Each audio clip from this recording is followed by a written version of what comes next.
नमस्कार दोस्तों। कथा मंथन में मैं सुनीता आप सबका स्वागत करती हूँ। कथा मंथन में आज सुनिए प्रेमचंद्र द्वारा रचित कहानी गिला। जीवन का बड़ा भाग इसी घर में गुजर गया, पर कभी आराम ना नसीब हुआ। मेरे पति संसार की दृष्टि में बड़े सज्जन, शिष्ट, उदार, सौम्य होंगे, लेकिन जिस पर गुजरती है वही तो जानता है। संसार को उन लोगों की प्रशंसा करने में अत्यंत आनंद आता है जो अपने घर को भाड़ में झोंक रहे हों, गैरों के पीछे अपना सर्वनाश के लिए डालते हों। जो प्राणी घर वालों के लिए मरता है उसकी प्रशंसा संसार वाले नहीं करते। वह तो उनकी दृष्टि में स्वार्थी, कृपण, संकीर्ण हृदय है, आचार भ्रष्ट है। इसी तरह जो लोग बाहर वालों के लिए मरते हैं उनकी प्रशंसा घर वाले क्यों करने लगे। अब इन्हीं को देखो, सारे दिन मुझे जलाया करते हैं। मैं पर्दा तो नहीं करती, लेकिन सौदे सुलभ के लिए बाजार जाना बुरा मालूम होता है। और इनका यह हाल कि चीज़ मंगवाओ ऐसी दुकान से लाएंगे जहाँ कोई ग्राहक भूल कर भी ना जाता हो। ऐसी दुकान पर ना तो चीज़ अच्छी मिलती है, ना तौल ठीक, ना दाम उचित। यह दोष ना होते तो क्या दुकान बदनाम होती। पर इन्हें ऐसी की गई गई बीती की दुकानों से चीज़ों लाने का काम अर्ज है। बार बार कह दिया कि साहब किसी चलती हुई दुकान से सौदा लाया करो, वहाँ माल अधिक खपत होता है, इसलिए ताज़ा माल आता रहता है। पर इनको तो टटपूंजियों से बनती है और वे इन्हें उल्टे छुरे से मुड़ते हैं। गेहूँ लाएंगे तो सारे बाजार से खराब, घुना हुआ। चावल ऐसा मोटा कि बैल भी ना पूछे। दाल में कराई और कंकड़ भरे हुए, मनो लकड़ी जला डालो, पर क्या मजाल की गले। घी लाएंगे तो आधा आधा तेल, ईसा 16 आने कोको जैम। पर दरअसल घी में भी एक छटांग कम। तेल लाएंगे तो मिलावट, बालों में डालो तो चिमट जाए, पर दाम दे आएंगे शुद्ध आंवले के तेल का। किसी चलती हुई नामी दुकान पर जाते तो इन्हें जैसे डर लगता है, शायद ऊंची दुकान और फीके पकवान के कायल है। मेरा अनुभव तो यह है कि भाई नीचे दुकान पर ही सड़े पकवान मिलते हैं। एक दिन की बात है तो बर्दाश्त कर ली जाए, पर यह तो रोज रोज का टंटा अब सहा नहीं जाता। मैं पूछती हूँ, आखिर आप टुटमुंजियों की दुकान पर जाते ही क्यों हैं? क्या उनके पालन पोषण का ठेका तुम्ही ने लिया है? आप फरमाते हैं, मुझे देखकर सबके सब बुलाने लगते हैं, तो क्या करूँ मैं? कितनी दूर की बात कही है, जरा इन्हें बुला लिया और खुशामद के 2 शब्द सुना दिए तो हो गई थोड़ी सी स्तुति। बस आपका मिजाज तो आसमान पर जा पहुंचा। फिर तो इन्हें सुधी ही नहीं रहते कि यह कूड़ा बांध रहा है या करकट बांध रहा है। क्या पूछूं मैं? उस रास्ते से भाई जाते ही क्यों हो? कोई दूसरा रास्ता पकड़ लो, ऐसे उठाईगिरी की मुंह ही क्यों लगते हो? इसका कोई जवाब नहीं। एक चुप 100 बाधाओं को हराती है। एक बार एक गहना बनवाने के दिया। मैं तो महाशय को जानती थी, इससे कुछ पूछना ही व्यर्थ समझा। अपने पहचान के एक सुनार को बुला रही थी, संयोग से आप भी उस समय विराजमान थे। बस यह संप्रदाय विश्वास के योग्य नहीं, धोखा खाओगी। मैं एक सुनार को जानता हूँ, मेरे साथ पढ़ा है, बरसों साथ खेले हैं। वह मेरे साथ चालबाजी नहीं कर सकता। मैंने भी समझा, चलो जब इनका मित्र है, वह भी बचपन का, तो दोस्ती का हक तो निभाएगा भाई। मैंने अपने सोने का एक आभूषण और 100 रुपये इनके हवाले कर दिए। पर भले मानस ने वह आभूषण और रुपए ना जाने किस बेईमान को दिए कि बरसों के झंझट के बाद जो चीज़ बनकर आई तो 8 आने तांबा, और इतनी भद्दी कि देखकर घिन लगती थी। बरसों की अभिलाषा धूल में मिल गई, रो पीट कर रह गई। ऐसे ऐसे वफादार मित्र तो इनके हैं जिन्हें गर्दन पर छुरी फेरने में संकोच नहीं आता। इनकी दोस्ती भी उन्हीं लोगों से हैं जो जमाने भर के जट्टू, गिरहट, लंगोटी में फाक खेलने वाले, फाके मस्त, जिनका उद्यमी इन जैसे आंखों के अंधों से दोस्ती घाटना है। नित्य ही एक न एक महाशय उधार मांगने के लिए सिर पर सवार रहते हैं और बिना लिए गला नहीं छोड़ते। मगर ऐसा कभी न हुआ कि किसी ने रुपए चुकाए हों। आदमी एक बार खोकर सीखता है, 2 बार, 3 बार, किंतु यह भल मानस तो 1000 बार खोकर भी नहीं सीखता। जब कहती हूँ रुपए तो दे आए, अब मांग क्यों नहीं लाते? क्या मर गए तुम्हारे वह दोस्त? तो बस बगले झाँक कर रह जाते हैं। आपसे मित्रों को सूखा जवाब दिया नहीं जाता। खैर, सूखा जवाब ना दो। मैं नहीं कहती कि दोस्तों से बेमुरौवत करो, मगर चिकनी चुकड़ी बातें तो ना बनाओ। बहाने तो कुछ कर सकते हो रुपए ना देने के। किसी मित्र ने रुपए मांगे नहीं कि आपके सिर पर बोझ आ पड़ा। बेचारे कैसे इनकार करें? आखिर लोग जान जाएंगे कि नहीं कि यह महाशय भी खुक्कल है। इनकी हविस यह है कि दुनिया इन्हें संपन्न समझती रहे, चाहे मेरे गहने ही क्यों ना गिरव रखने पड़े। सच कहती हूँ, कभी कभी तो एक एक पैसे की तंगी हो जाती है और इन भले आदमी को रुपए जैसे घर में काटते हैं। जब तक रुपए के वारे न्यारे ना कर लें, इन्हें चैन नहीं। इनकी करतूतों को कहाँ तक गाऊं? मेरी तो नाक में दम आ गया है। एक ना एक मेहमान रोज यमराज की भांति सिरवर सवार रहते हैं। ना जाने कहाँ के बेफिक्रे मित्र हैं। कहीं कहीं से कोई कहीं से आकर मरता है, कहीं कोई से। घर क्या है, अपाइजों का अड्डा है। जरा सा तो घर, मुश्किल से 2 पलंग, ओढ़ना बिछौना भी फालतू नहीं। मगर आप हैं कि मित्रों को निमंत्रण देने को तैयार। आप तो अतिथि के साथ लेटेंगे, इसलिए इन्हें चारपाई चाहिए, ओढ़ना बिछौना भी चाहिए, नहीं तो घर का पर्दा खुल जाएगा। जाता है मेरे बच्चों के सिर। गर्मियों में तो खैर कोई मुजायका नहीं, लेकिन जाड़ों में तो ईश्वर ही याद आते हैं। गर्मियों में भी खुली छत पर तो मेहमानों का अधिकार हो जाता है। अब मैं बच्चों को लिए पिंजड़ों में फड़फड़ाया करूं। इन्हें इतनी भी समझ नहीं कि जब घर की यह दशा है तो क्यों ऐसे मेहमानों को बनाएं जिनके पास कपड़े लत्ते तक नहीं। ईश्वर की दया से इनके सभी मित्र इनकी श्रेणी के हैं। एक भी ऐसा माई का माल लाल नहीं जो समय पड़ने पर धेले से भी इनकी मदद कर सके। 2 बार एक महाशय को इसका अनुभव अत्यंत कठिन अनुभव हो चुका है, मगर इस जड़ भरत ने जैसे आंखें न खुलने की कसम खा ली है। ऐसे ही दरिद्र भट्टाचार्यों से तो उनकी पटती है। शहर में इतने लक्ष्मी के पुत्र हैं, मगर आपका परिचय तो किसी से नहीं। उसके पास जाते इनकी आत्मा दुखती है। दोस्ती घाटेंगे तो ऐसों से जिनके घर में खाने का ठिकाना नहीं। एक बार हमारा कहार छोड़कर चला गया और कई दिन तक दूसरा कहार न मिला। किसी चतुर कुशल कहार की तलाश में थी, किंतु आपको जल्द से जल्द कोई आदमी रख लेने की ऐसी धुन सवार हुई कि क्या कहूँ। घर के सारे काम पूर्ववत चल रहे थे, पर आपको मालूम हो रहा था कि घर की गाड़ी रुकी हुई है। मेरा जूठे बर्तन मांजना और अपना साग भाजी के लिए बाजार जाना इनके लिए असहनीय उठो। एक दिन कहाँ से एक बांगड़ू को पकड़ लाए। उसकी सूरत कह देती कि कोई जांगलू है, मगर आपने ऐसा बखान किया कि क्या कहूँ। बड़ा होशियार है, आज्ञाकारी है, पढ़ले सिरे का मेहनती है, गजब का सलीकेदार, ऊपर से ईमानदार भी। खैर मैंने उसे रख लिया। मैं बार बार क्यों पता नहीं इनकी बातों में आ जाती हूँ, मुझे खुद आश्चर्य होता है। यह आदमी केवल रूप से आदमी था, आदमियत के तो कोई लक्षण ही ना थे, किसी काम की तमीज नहीं, बेईमान ना था, पर गधा था अव्वल दर्जे का। ये कहार बेईमान होता तो कम से कम तस्कीन तो होती कि खुद खा जाता है, अभागा दुकानदारों के हाथों लुटा जाता था। 10 तक की गिनती उसे ना आती थी। 1 रुपया देकर बाजार भेजूं तो संध्या का हिसाब न समझा सके। क्रोध पी पी कर रह जाती, रक्त खोलने लगता कि दुष्ट के कान उखाड़ लूं, मगर इन महाशय को उसे कभी कुछ कहते नहीं देखा। डांटना तो बहुत दूर की बात थी। आप ना धोकर धोती छांट रहे हैं और वह दूर बैठा तमाशा देख रहा है। देख करके मुझे इतना गुस्सा चढ़ता कि कभी कभी इसका खून पी जाऊं। जब मैं डांटने पर धोती छाटने जाता तो आप उसे समीप ना आने देते, बस उसके दोषों को गुण बनाकर दिखाया करते, और इस प्रयास से सफल न होते तो दोषों पर पर्दा डाल देते हैं। मूर्ख को झाड़ू तक तो लगाने की तमीज ना थी। मर्दाना कमरा ही तो सारे घर में एक ढंग का कमरा है, उसमें झाड़ू लगा तो इधर की चीज उधर, ऊपर की नीचे, मानो कमरे में भूकंप आ गया हो। और गर्द यह है कि सांस लेना कठिन, पर आप शांतिपूर्वक कमरे में बैठे हैं जैसे कोई बात ही नहीं हुई। एक दिन मैंने उसे खूब डांटा, कल से ठीक ठीक झाड़ू न लगाई तो कान पकड़कर निकाल दूंगी।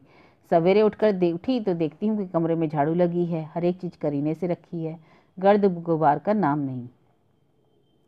मैं चकित होकर देखने लगी तो आप हंसकर बोले, देखती क्या हो, आज घुरे ने बड़े सवेरे उठकर झाड़ू लगाई। मैंने समझा दिया, तुम तो ढंग से बताती नहीं, उल्टे डांटने लगती हो। मैंने समझा खैर दुष्ट ने कम से कम एक काम तो सलीके से किया।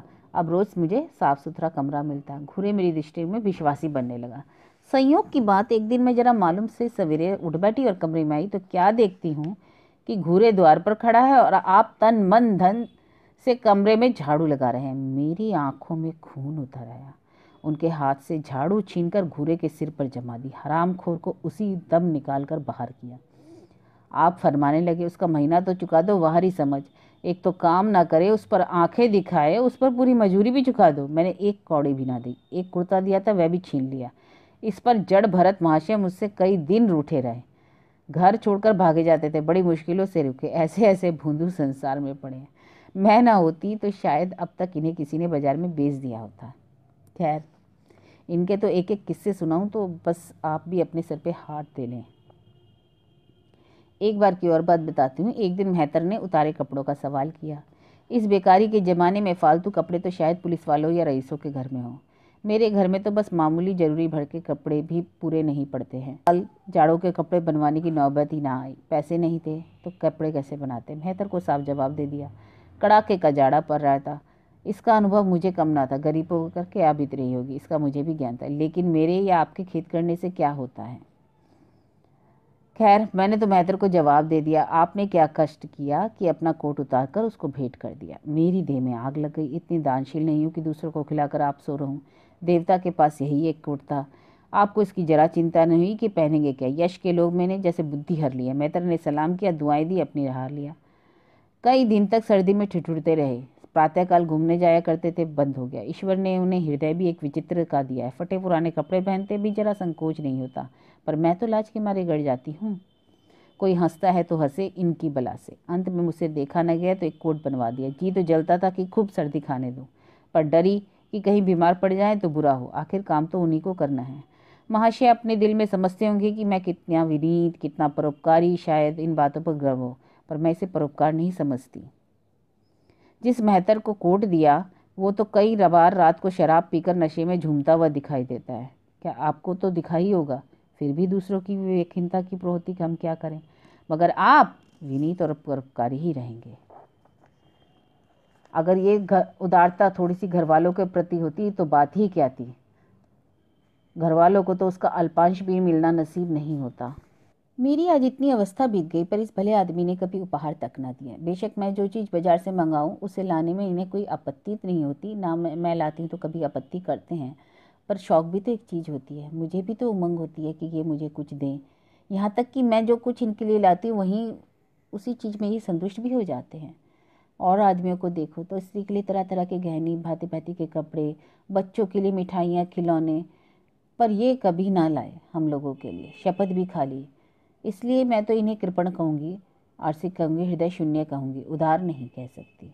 दूसरों के साथ इनका जो सेवा भाव है उसका कारण है इनका यश लोभ और व्यवहारिक अज्ञानता।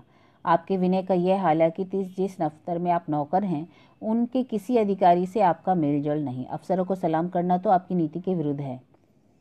और तो और किसी अफसर के घर भी नहीं जाते। इसका खामियाजा आप ना उठाए तो कौन उठाएगा। औरों की रियायती छुट्टियां मिलती हैं और आपका वेतन कटता है। औरों की तरक्कियां होती है पर आपको कोई पूछता भी नहीं।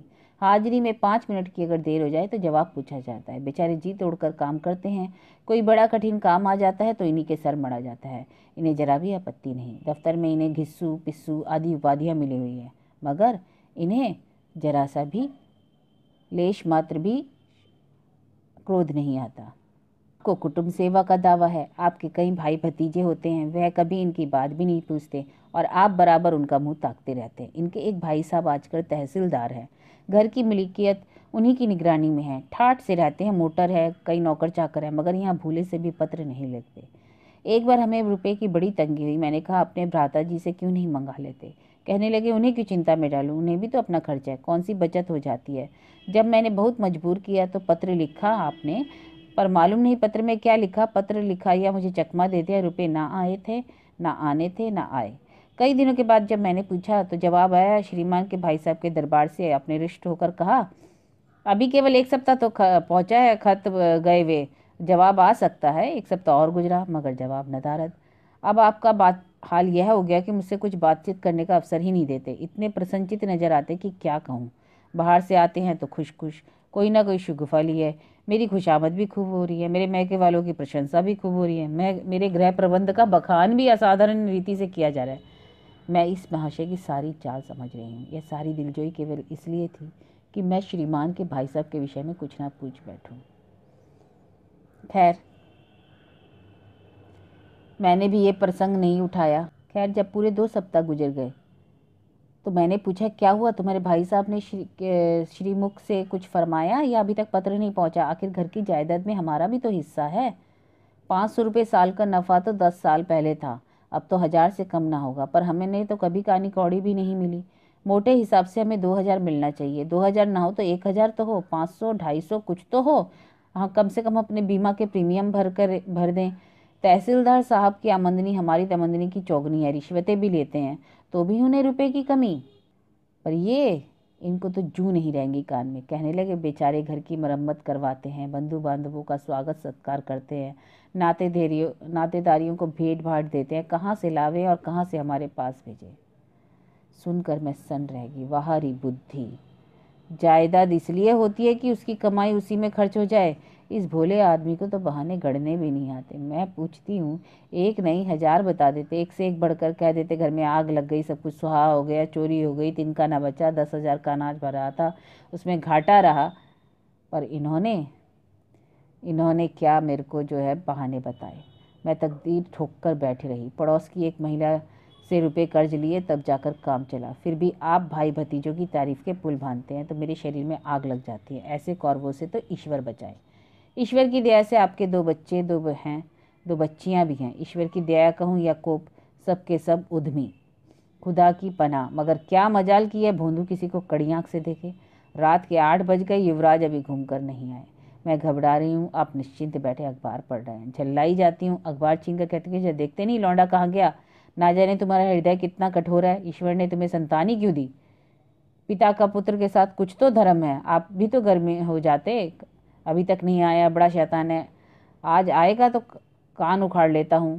पर संयोग की बात, लड़का आ गया। मैं पूछती तू किधर से आया, तुझे वह ढूंढने गए हैं, देखना आज कैसी मरम्मत होती है। आदत ही छूट जाएगी। दांत पिस रहे थे, आते ही होंगे। छड़ी भी उनके हाथ में है। आज आटे दाल का भाव बेटा को पता चल जाएगा। महाशय जी 2-2.5 घंटे बाद लौटते हैं, हैरान परेशान बदहवास। घर में पाँव रखते पूछते आया कि नहीं। मैंने क्रोध से उत्तेजित होकर कहा हाँ आकर बैठा, जरा पूछते क्यों नहीं, तू तो पूछकर हार गई। गरज कर बोले मुन्नू यहाँ आओ। लड़का थर थर कांपता हुआ जाकर आकर आंगन में खड़ा हो गया। दोनों बच्चियां घर में छिप गईं कि बड़ा भयंकर कांड होने वाला है। छोटा बच्चा खिड़की से चूहे की तरह झांक रहा था। आप क्रोध से बौखलाए हुए, हाथ में छड़ी आई। मैं भी सोची यह क्रोधान्वित होकर आकृति देकर पछताने लगी, कहाँ से इनसे शिकायत कर दी।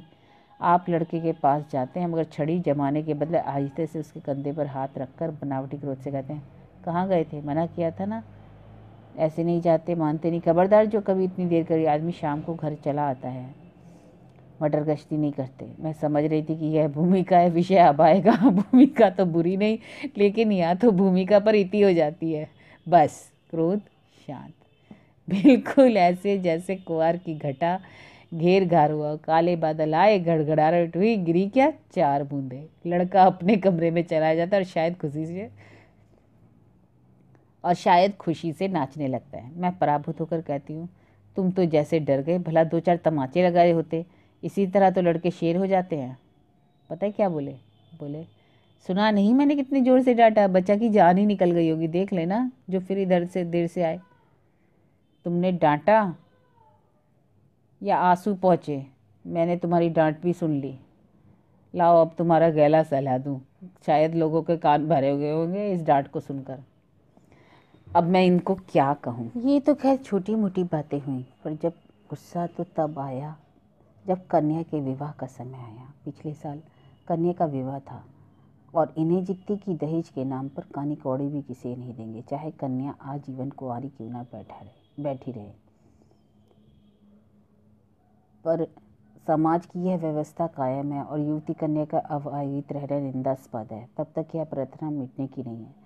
2-4 व्यक्ति ऐसे भले ही निकल आएं जो दहेज के लिए हाथ ना फैलाएं, लेकिन परिस्थिति पर तो इसका कोई असर नहीं पड़ता। कुप्रथा तो ज्यों की त्यों चलती रहती है। खैर, मैंने ही खुद संभव करने का प्रयास किया। कन्या के विवाह के लिए जहाँ तहाँ संदेश भेजा, पर हर जगह दहेज का प्रश्न उठ खड़ा हुआ और प्रत्येक अवसर पर इन्होंने अपनी टांग अड़ाई।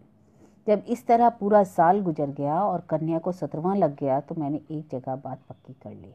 आपने भी स्वीकार कर लिया, क्योंकि वर पक्ष ने लेन देन का प्रश्न उठाया ही नहीं। हालांकि अंतःकरण में उन लोगों को पूरा विश्वास था कि अच्छी रकम मिलेगी और मैंने भी तय कर लिया था कि यथाशक्ति कोई बात उठाना रखूंगी। विवाह के सकुशल होने में कोई संदेह ना था, लेकिन इन महाशय के आगे मेरी एक ना चली। यह प्रथा निंद है, यह रस्म निरर्थक है, यहाँ रुपए की क्या ज़रूरत, यहाँ गीतों का क्या काम। नाक में दम कर दिया। यह क्यों है क्यों, यह तो साफ दहेज है। तुमने मेरे मुंह पे कालिक लगा दी, मेरी आबरू मिटा दी। जरा सोचिए कि इस परिस्थिति कि जब बारात द्वार पर खड़ी हो और आप यहाँ बात बात पर शास्त्र कर रहे हो। विवाह का मुहूर्त आधी रात के बाद था। प्रथा अनुसार मैंने व्रत रखा, किंतु आपकी टेक की व्रत की कोई ज़रूरत नहीं। जब लड़के के माता पिता व्रत नहीं रखते, लड़का व्रत नहीं रखता, तो कन्या पक्ष वाले व्रत ही क्यों रखे। मैंने और सारा खानदान मना करता रहा, लेकिन आपने नाश्ता किया, भोजन किया। खैर, कन्यादान का मुहूर्त आया। आप सदैव ही से इस प्रथा के विरोधी हैं, आप इसे निषिद्ध समझते हैं। कन्या क्या दान की वस्तु है? दान रुपए, पैसे, जगह, जमीन का हो सकता है, पशु दान होता है क्या? लेकिन लड़की का दान एक लचर सी बात है। कितना समझाती कि पुरानी प्रथा है, वेद काल से होती चली आ रही है, शास्त्रों में इसकी व्यवस्था है, संबंधी समझा रहे हैं, पंडित समझा रहे हैं, पर आप है कि कान पर जूं नहीं रहती। हाथ जोड़ती हूँ, पैरों पड़ती हूँ, गिड़गिड़ाती हूँ, लेकिन मंडप के नीचे ना गए। और मजा यह है कि आपने ही तो यह अनर्थ किया है और मुझसे भी रूठ गए। विवाह के पश्चात महीनों हमारे बीच बोलचाल ना रही और झक मारकर मुझे ही उन्हें तो मनाना पड़ा। किंतु सबसे बड़ी विडंबना जानते हैं क्या है? सबसे बड़ी विडंबना यह है कि इन सारे दुर्गुणों के होते हुए भी मैं इनसे एक दिन भी पृथक नहीं रह सकती, एक क्षण का वियोग नहीं सह सकती। इन सारे दोषों पर भी मुझे इनसे आगाढ़ प्रेम है। इनमें यह कौन सा गुण है जिस पर मैं मुग्ध हूँ, खुद तो नहीं जानती, पर इनमें कोई बात ऐसी है जो मुझे इनकी चेरी बनाए हुए है। वह जरा मामूली सी देर से में घर आते हैं तो मैं प्राणों नहुं में समा जाते हैं। आज यदि विधाता इनके बदले मुझे कोई विद्या बुद्धि का पुतला, रूप और धन का देवता भी दे तो मैं उस और आँख न उठाकर देखूं।